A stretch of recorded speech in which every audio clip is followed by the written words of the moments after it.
মই Monmi kitchen and ব্লগছৰ আন এটা ভিডিঅ'লৈ আপোনালোকক স্বাগতম জনাইছোঁ। আজি দুটা টিপছ লৈ আহিছোঁ। এটা হৈছে স্কিন কেয়াৰ আৰু এটা হৈছে আমাৰ ভেৰিক'জ ভেইনবিলাক যে থাকে।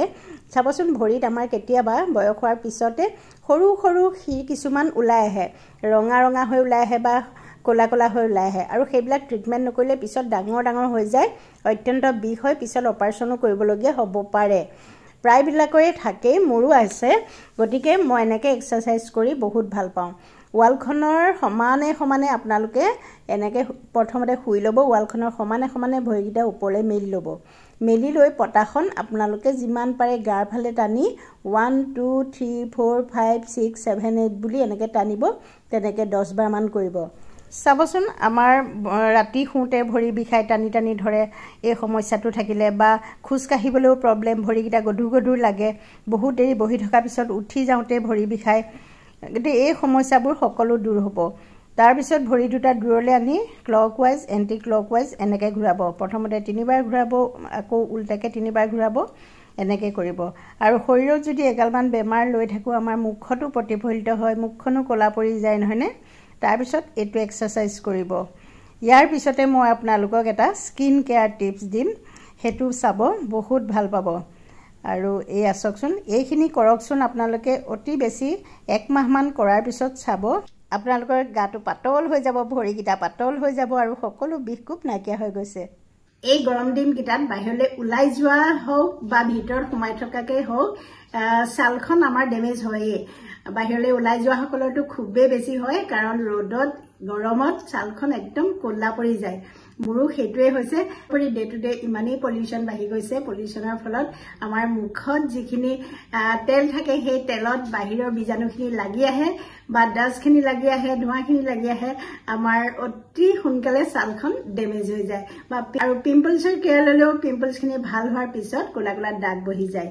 এই ডাৰ্ক চাৰ্কুল হওক, একনি মাৰ্কছ হওক বা আমাৰ বয়সত যিখিনি ছাল সুতুৰা পৰে বা ৰিংকলছ পৰে, সেইখিনি ট্ৰিটমেণ্ট ল'বলৈ এটা ভাল চলিউশ্যন আছে। সেইটো হৈছে নেচাৰচিয়ৰৰ প'ৰ স্মাৰ্ট প্ৰিমিয়াম ফেচিয়েল অইল। এই তেলটো আপোনালোকে ডেইলি মুখত সনাৰ অভ্যাস কৰক। আপোনাৰ স্কিনৰ যিকোনো সমস্যা দূৰ হৈ গৈছে। ভালকৈ ফেচ ৱাছ কৰি লওঁ। ফেচ ৱাছ কৰাৰ পিছত মই দেখুৱাই দিছোঁ ৰাতি কেনেকৈ মই ইউজ কৰোঁ।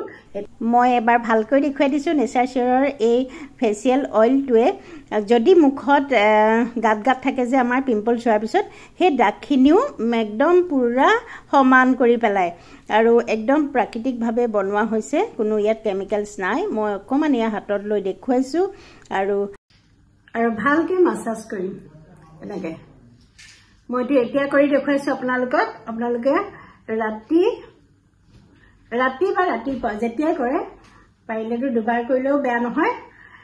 ভালকৈ ফেচ ৱাছ কৰি ল'ব। ফেচ ৱাছ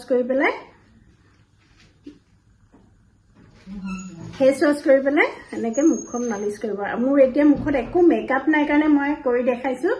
জাষ্ট লিপষ্টিক আৰু কাজলহে আছে, মুখত একো ক্ৰীমো লগোৱা নাই মই। আৰু মোৰ এটাই ভাল লাগে, নেচাৰচিয়ৰৰ প্ৰত্যেকটো বস্তুতেই কোনো কেমিকেলছ নাথাকে, একেবাৰে নেচাৰেলি ইয়াক বনোৱা হয়। কেইদিনমান কৰি চাবচোন, আপোনালোকে দেখিব যিসকলৰ স্কিনটো ড্ৰাই হৈ আছে বা যিসকলৰ স্কিনটো ডেমেজ হৈছে, ড্ৰাই হয়, যিসকলৰ খুব ড্ৰাইনেছ থাকে, সেইসকলৰ স্কিনটো খুব ধুনীয়াকৈ গ্ল' হৈ যাব।